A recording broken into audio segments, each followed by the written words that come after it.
सभी को जय माँ काली। कैसे हैं आप सभी लोग? आशा करती हूँ कि माता रानी की असीम कृपा आप सभी पर बरस रही होगी। आज हम बात करेंगे कि बहुत से ऐसे लोग होते हैं जिनको संकट होता है, परेशानी होती है, बार बार भगत के पास जाते हैं, कुछ समय तक ठीक रहते हैं, इसके बाद में फिर से उनको संकट जो होता है वो दोबारा से परेशान करने लगता है। तो उसका कारण क्या होता है वो मैं आज आपको बताऊँगी। तो वीडियो में आप अंत तक बने रहिएगा और वीडियो आपको अच्छी लगे तो कमेंट में जय माँ काली ज़रूर लिखिएगा।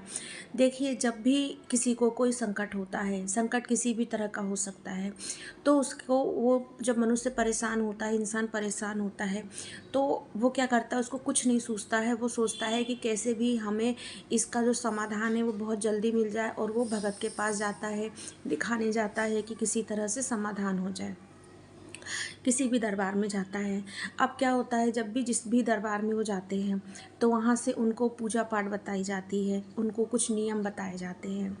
लेकिन जिसको संकट लगा है वो क्या करते हैं कि कुछ दिन तो नियम को फॉलो करते हैं, पालन करते हैं। इसके बाद में क्या करते हैं कि फिर वो ज़रा थोड़ा सा भी उनको अगर आराम होता है तो वो नियम जो होता है वो छोड़ देते हैं।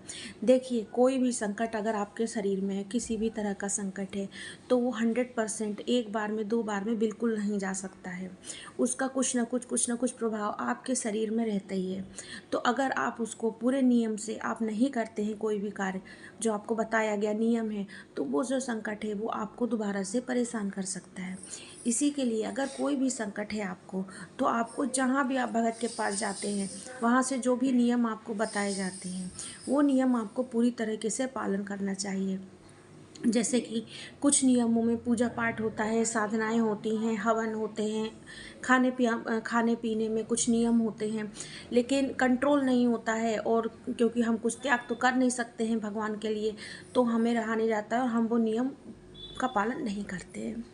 इसके बाद में संकट के बार बार आने का कारण ये होता है कि जगह जगह भगत के पास जाना, एक पे तो विश्वास रहता नहीं है। एक के पास जाएंगे, उन्होंने कुछ बताया, वहाँ से विश्वास नहीं हुआ तो दूसरे के पास गए, तीसरे के पास गए। किसी ने आपको पितृ बताया, किसी ने आपको भूत प्रेत बताया, किसी ने आपको कुल देवी देवता बताया, ठीक है, कुछ भी बताया। लेकिन आपको ये नहीं समझ में आता है कि सबका जो एक कनेक्शन होता है ना, वो एक ही साथ होता है। अगर आपकी कुल देवी नाराज़ है तो पितृ नाराज़ होंगे, कुल देवी पितृ नाराज़ होंगे तो कहीं की भी नेगेटिविटी, कोई भी तंत्र मंत्र जादू टोना आपको ज़रूर लग सकता है। तो भरोसा नहीं होता, एक के बाद दूसरे के साथ। अब जगह जगह जब भगत के पास जाते हैं तो उनके पास कौन सी सिद्धि है, किस तरीके की शक्ति है, किस तरह से वो शक्ति चला रहे हैं, ये वो समझ नहीं पाते हैं और फिर बस उसमें फंस जाते हैं, और पूरे तरीके से पैसे से भी बर्बाद होते हैं और उनका समाधान भी नहीं हो पाता है।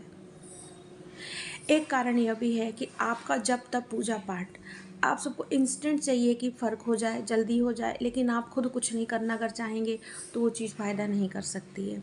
आपको अपना ऑरा बनाने के लिए, ऑरा मजबूत करने के लिए कंटिन्यू आपको जब तब पूजा पाठ करनी पड़ती है।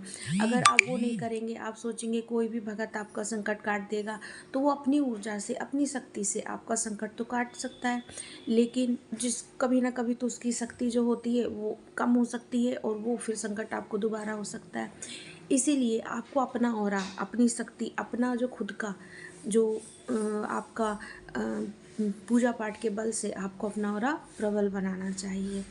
तो यही कारण होते हैं कि जो उनको संकट होता है, उनको संकट बार बार जो होते हैं वो वापस लौट आते हैं, क्योंकि उनको विश्वास की कमी होती है। भगवान के प्रति भी विश्वास कम होता है, लोगों के प्रति, भगत के प्रति विश्वास कम होता है।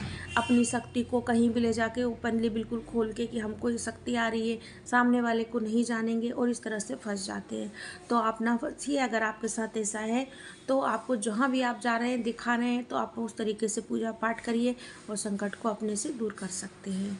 तो आशा करती हूँ आपको जानकारी अच्छी लगी होगी। अगर अच्छी लगी है तो कमेंट में जय माँ काली ज़रूर लिखिएगा और चैनल को सब्सक्राइब जरूर कीजिएगा। जय माँ काली।